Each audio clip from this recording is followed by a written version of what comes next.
Man, he got lucky as a draw. He did a good fight though. I thought he won it, but man, you gotta just create more action. That's a sparring session as far as I'm concerned. Oh my God. But, God damn, that's not the Gervonta. Legendary boxers currently cannot contain their concerns about Jake Paul and Gervonta Davis's fight, and it is getting traction in the boxing space.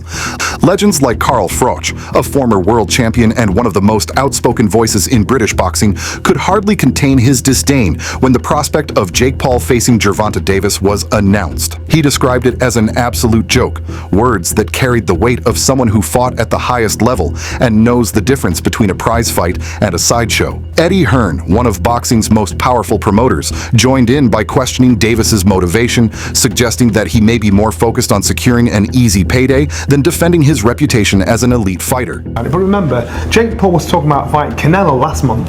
Yeah. You remember when Eubank Jr. was talking about fighting Triple G. Once you start talking to people in the same sentence, then you've got it. I think, and I've said it before in a few interviews, I think Jake Paul's brilliant, because if he has hustled Eddie into believing this fight's really going to happen, he's played a blinder. Now we're all talking about, at this level, Jake Paul against Anthony Joshua. Now this This convergence of criticism from two influential voices gave credibility to what many fans were already thinking. The fight looked more like business than sport. Froch approached the issue from the fighter's perspective, insisting that such matchups disrespect the tradition of boxing and its champions. Hearn, on the other hand, spoke from a business standpoint, pointing out that Davis's decision reflects a larger trend where financial spectacle outweighs sporting integrity. Together, their critiques provided a sobering reminder that boxing is drifting further into an entertainment model where spectacle can be more profitable than competition. This moment of agreement between promoter and fighter set the stage for a larger discussion about how the sport is being reshaped by events like this one. Jake Paul Chavez, does that fight legitimize Jake Paul, or is it just another spectacle? Listen, I think if Chavez comes in any kind of shape with any kind of desire, maybe it can be. It's not a terrible fight. You know, we know that Gervonta is going to fight Jake Paul in November, and then we'll see what happens if there's an AJ fight. Be interested to go from Gervonta Davis to Anthony Joshua, but I don't think the Chavez fight is terrible. I think it's a smart bit of business.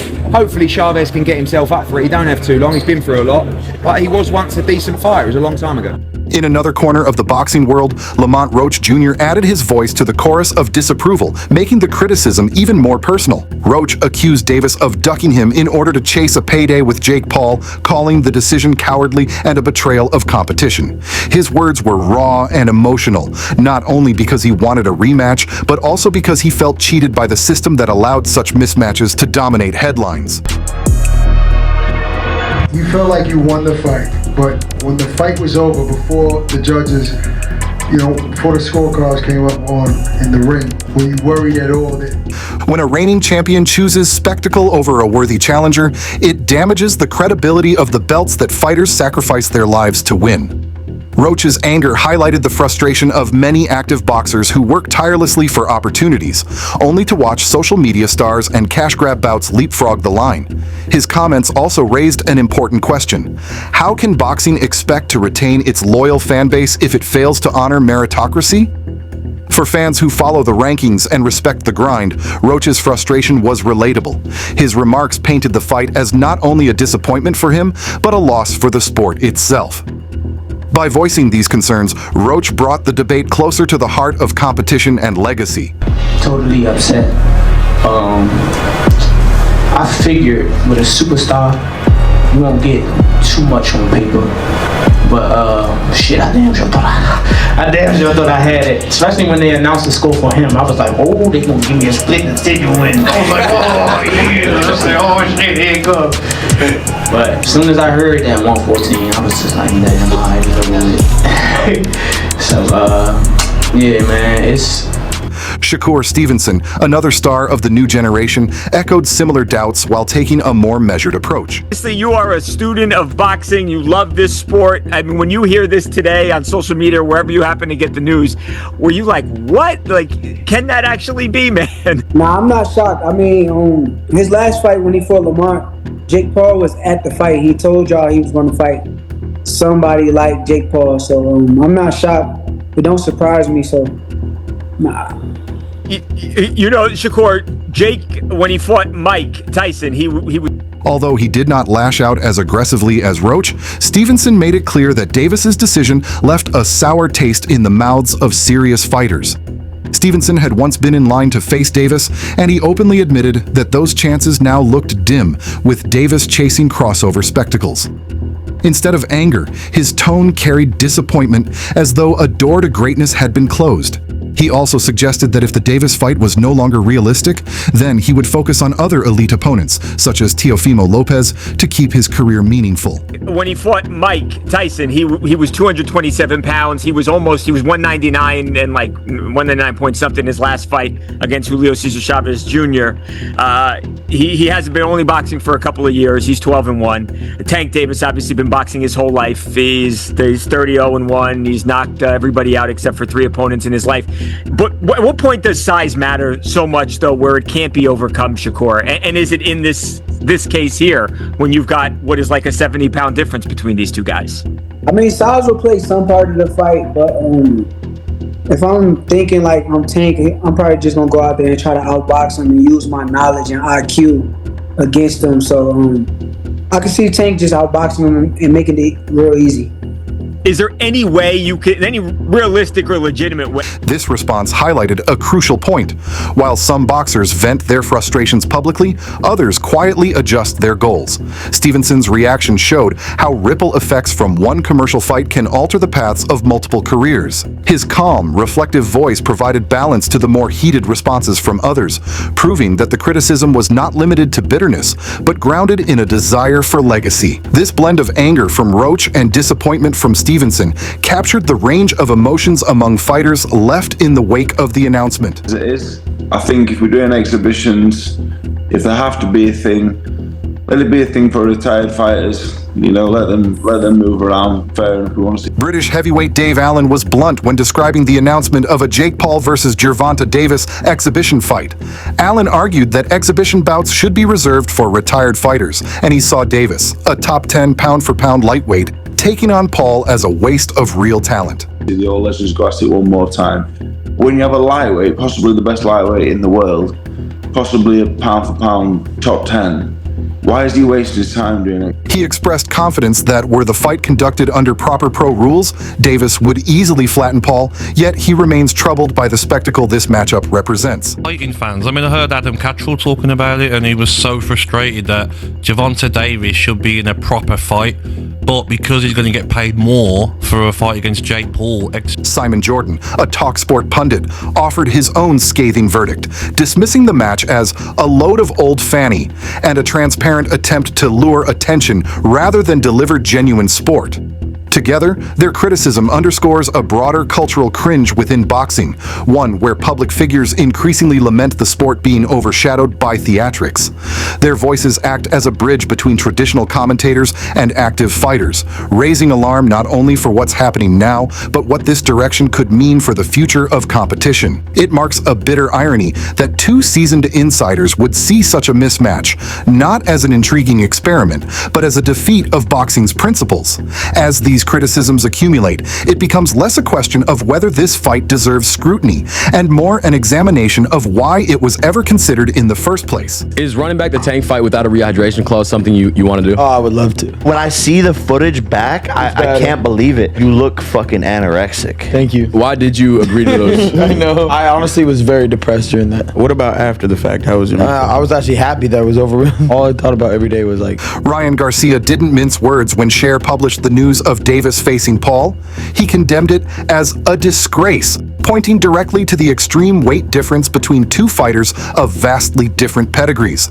Garcia had personally sought a rematch with Davis after suffering his first defeat against him, and he saw the decision to go with Paul not just as a missed opportunity, but as a betrayal to serious contenders like himself. In these high-profile fights, but get back to chasing greatness after that, okay? If you go get your money, that $40 million you're getting from Jake Paul, line up the rematch with Lamont Roach. Emiliano Vargas, son of former champion Fernando Kid Vargas, echoed the sentiment, reacting with stunned brevity. "Wow" to the announcement. Their unease isn't born just of disappointment, but rooted in a sense that Davis's credibility as a champion is being traded for entertainment value. For Garcia in particular, it feels like a slap in the face, his hard-earned chance denied for a payday spectacle. Vargas's reaction, though less personal, reinforces a shared embarrassment across boxing families that once held the sport in reverence. Their voices, one scathing, one stunned, frame the deeper emotional undercurrents many fighters and fans are feeling as they watch tradition unravel in real time. Tank would never even think about to come up to 154. What about 47 though? Yes, if he get to pick his opponent. But Tank would never come from 35 to 54. Y'all got into it on social media around that time. Is that just you being competitive, like when that happens? Or is it like... I just really don't like that dude. Why though? Cause I just don't like him. Like I really don't like him. That's like just not your cup of tea. That's just not your. I don't like nothing about him. I just feel like he just one of these little arrogant little dudes that's using what he got to shield him. He got a lot of security guards around him, and he in the limelight and stuff like that. But in certain situations, he wouldn't be acting like that. Do you like him as a fighter though? Yeah, he's a damn good fighter. Yeah, but like his core personality and his ways. Meanwhile, Terrence Crawford, an undisputed champion widely considered among the finest in modern boxing, offered a sharp, concise rebuke when addressing Davis's apparent avoidance of an obvious knockdown situation. Crawford said, "I never seen someone take a knee, and they don't count it as a knockdown. Must have forgot the rules for tonight." His remark carried the weight of authority, resonating not just as a reaction from a peer, but as a cultural coding of what boxing is meant to be: precise, accountable, and above all, fair. Coming from someone of Crawford's pedigree, a 4-division world champion with a reputation for both class and unhindered quality, it felt like a moral justice statement, more than a partisan critique. Moreover, Crawford's public stature meant that his displeasure echoed across media and social platforms, amplifying the backlash. That single line, short, piercing, definitive, highlighted how even elite fighters view such officiating errors as affronts to boxing's core. It reminded fans and insiders alike that credibility in the ring is built on much more than punches. It rests on the sanctity of scoring and rules. Crawford's words tethered the abstract idea of boxing as sport back to concrete expectations of fairness. Now, it's just been announced, Jake Paul, I don't know if this is true, he's going to take on Gervonta Davis on November the 15th in Atlanta in an exhibition live on Netflix. Paul's last fight took place at £200. Davis is the champion at 135. Joining us, we spoke to him earlier on, didn't we, on Instagram Live? And I said, "What are you doing later?" He went, "Nothing." And I went, "Okay, we might book you." And we have. Joining us now is TalkSport's boxing superstar expert, the wonderful Spencer "The Omen" Oliver, to give us the very latest from his kitchen. Look at his little face, how happy he is. Spencer, good afternoon, good evening. Good afternoon, good evening, gentlemen. Yeah, do you know what's interesting? Is when we chatted earlier. In a related sphere of commentary, Spencer Oliver voiced a different concern, one rooted in spectacle rather than officiating, reflecting on Jake Paul's announcement of an exhibition against Gervonta Davis with potential plans to later pursue Anthony Joshua. Oliver called Paul's choice a freak show, warning that what was being framed as entertainment was straying dangerously close to parody. Oliver acknowledged Paul's role in drawing new audiences into boxing and shining a light on women's divisions, but he warned that mismatches driven by showmanship threatened to overshadow both the sport's integrity and the welfare of fighters. He even remarked that a future fight against Joshua could be a suicide mission for Paul, pointing not just to skill disparities, but to the sport's responsibility in sanctioning such bouts. His comments underscored a tension between box office spectacle and sporting legitimacy, flagging that the industry's future credibility depends on how these contests are managed. Oliver's concern wasn't rooted in animus toward Paul, but in care for the sport he loves, recognizing that every event contributes to boxing's evolving identity. His voice added nuance to the debate, blending admiration for new visibility with caution about letting commercialism override competition. In doing so, he joined those insisting that boxing can't afford to forget its grounding in merit. How you feel about that fight? Is it even possible at a catch weight? Nah, ain't no catch weight. You come up to 47. You're not even entertaining a catch weight. No, I'm not. He's a champ though too, undefeated. And what champ? Come on, man, tell me what belt. You know boxing. You forgot Devin Haney is undisputed. Devin Haney got all the belts. He the champ. Nobody else to champ. I'm gonna come up here with the big boys. Right? Shifting back to Terrence Crawford, his broader standing in the sport offered context to the tension coursing through these debates. Crawford is the first male boxer to become an undisputed champion in 2 weight divisions in the 4-belt era and holds a resume that spans lightweight, welterweight, and light middleweight acclaim. His success story, built on discipline, technique, and respect for the sport's lineage, positions him as a symbolic defender of tradition in an era flirting with entertainment-first narratives. That background gives his commentary added gravity. He represents what boxing looks like at its best: controlled, accountable, and driven by legacy. When he criticizes a ruling or questions the merit of a fight pairing, he isn't just reacting, he's referencing a standard he embodies. His perspectives, as seen in the reaction to the Roach controversy, resonate not just as an elite fighter's critique, but as a voice of heritage calling for preservation of principled boxing. His presence in the conversation elevates the debate beyond petty squabbles or trending topics and centers it on the sport's future. As a living example of what structured, disciplined boxing yields, Crawford anchors discussions about where the sport should go next. Similarly, Dan Rafael's long career as a respected journalist and analyst lends credibility to his condemnation of bad decisions inside and outside the ring. His passion for fair officiating and meaningful competition reflects a deep sense of duty to boxing's history and architecture, where every jab and every call builds a narrative. When he zeroes in on an officiating error or points out how spectacle dilutes quality, those aren't just opinions. They are urgent pleas for course correction. His reaction captures the worry circulating among those who cannot bear to watch boxing drift further into a circus. Rafael's words in the Roach fight aftermath exemplify what it looks like when journalistic integrity meets institutional concern, a reminder that inside boxing, authority comes as much from moral consistency as from athletic achievement. Decision or by knockout? By decision. I mean, that guy's too big. I don't think that he's just gonna knock that guy out. So I see him like outboxing him. Could you see a realistic possibility where Tank could knock him out? Although more likely that it is, like you just said, a decision. Nah, I don't see him knocking him out, no. Will you watch, Shakur? I mean, no. Obviously, no? Hell no, nah, that ain't really like...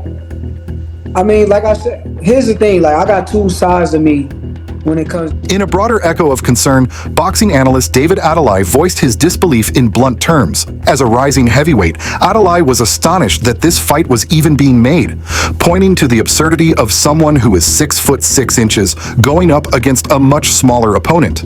He called the physical mismatch just mad, really, capturing how surreal the arrangement looks from a professional standpoint. His perspective matters because he and peers train every day under weight management and matchmaking protocols that honor fairness. In his view, to bypass that for a spectacle is not only disrespectful, it's risky. Adelai's reaction drew attention beyond fighters to how planned mismatches can erode the sport's credibility. His comments amplify the critique.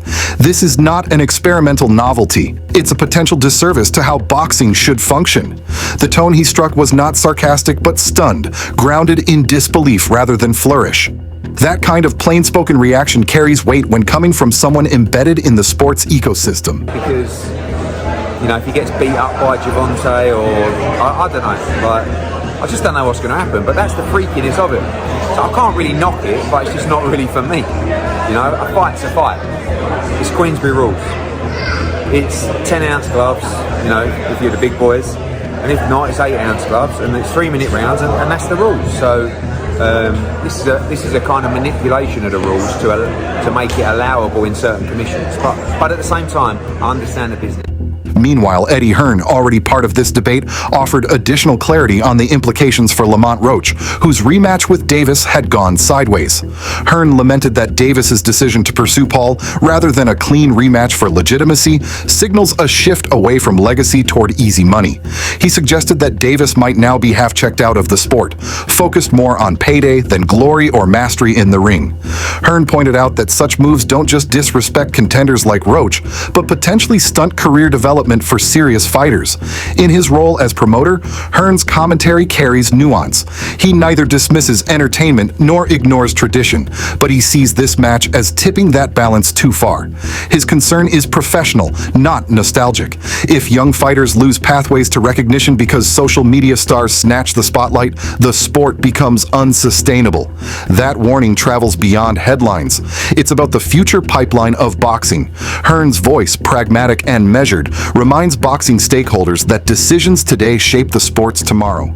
Pride, bro. So like, I know. My pride may kick in to where it's like, if I just had a draw with somebody, I may go do the rematch just because of the fact that the people think that this guy could beat me. So I want to shut y'all up and let it be known that this guy can't beat me. It's not no debate. Yeah. So my pride may kick in, but then also, you know, it's a lot of money on the table. I kind of get where he's at with it too. Yeah, I think a lot of people will get that. Another prominent voice, Stephen A. Smith, though not a traditional boxing figure, entered the fray with unmistakable clarity, declaring the event a circus. While he doesn't coach or train fighters, his reach in sports commentary helped frame the event outside boxing circles, showing how the spectacle now resonates or offends beyond purist audiences. His reaction underscores how boxing, once revered for discipline, is now broadcast as high drama or absurdity. If mainstream cultural critics view the sport this way, it suggests reputational damage. Smith's blunt language challenged the sport's self-image, reminding insiders to ask whether they still recognize their own business. The potency of his comment lies in how the fight transcends boxing's boundaries. It becomes fodder for cultural critique, not admiration. When someone outside the ring frames the event as absurd, real introspection must follow. That kind of framing isn't entertainment. It's a call to protect identity. Devin, thoughts on the fight? Thoughts on the fight, Devin? How long do you think the tank beats you? What do you think about that? Emerging lightweight star Devin Haney, though less directly quoted, features in adjacent commentary as someone waiting in the wings. Shakur Stevenson, fighting for unification, labeled Tank choosing Paul over him a lack of respect to the sport. That comment elevates the discussion because Haney and Stevenson sit at similar crossroads. They pursue sport-first paths, hoping to unify title belts and build competitive legacies. By contrast, Davis's route to fame via social spectacle feels to them like a betrayal of those ambitions. Their quiet reaction, pounded by emotion but softened in tone, reflects frustration rather than showmanship. It signals a generational divide. As emerging champions bond over fair competition, spectacle-based opportunities threaten to sideline true contenders. That landscape shift is dangerous if legitimacy becomes secondary to viewership. Stevenson's stance stands as a clarion call for merit-based matchmaking, not just crowd-pleasing stunts. What Liam's done in there tonight, I don't feel the necessity to see a rematch. That was definitive. There's a rematch clause in there. I think Liam Smith should be proud of himself. I think he should unwind some of the comments he made on Friday. I think he's better than those. British boxing pundit Simon Jordan, while earlier quoted, deserves another moment in this section. His verdict didn't just dismiss the fight, it labeled the entire approach as attention-seeking at the expense of the sport. He called it a load of old fanny, a scathing verdict not delivered from the ring, but shaped in talk media. Jordan's reaction highlights how pundits themselves feel forced to react, not just commentate. When the fight cannot be taken seriously by those whose job is to analyze, that's a deeper indictment. His tone combines frustration and scorn, marking the match as not just unpopular, but contemptible. That sentiment resonates in circles where boxing is more than sport. It's culture. Lastly, promoter legend Bob Arum, though not commented directly on Paul Davis, looms as a voice of enduring boxing tradition as founder of Top Rank. Even without a direct quote, his presence symbolizes the old guard, all about competitive matches, meaningful rivalries, and championship lineages. In this context, Paul Davis feels antithetical to the kind of matchmaking Arum built his career on. His legacy anchors this debate in real history, reminding readers that boxing once demanded difficulty, not spectacle. You can sense the tension between his worldview and where the sport appears to be headed. Including him here casts the fight as more than a sideshow. It becomes a symptom of structural drift. That contrast helps illustrate what's at stake. The fight isn't a quirk, it's a symptom of systemic change.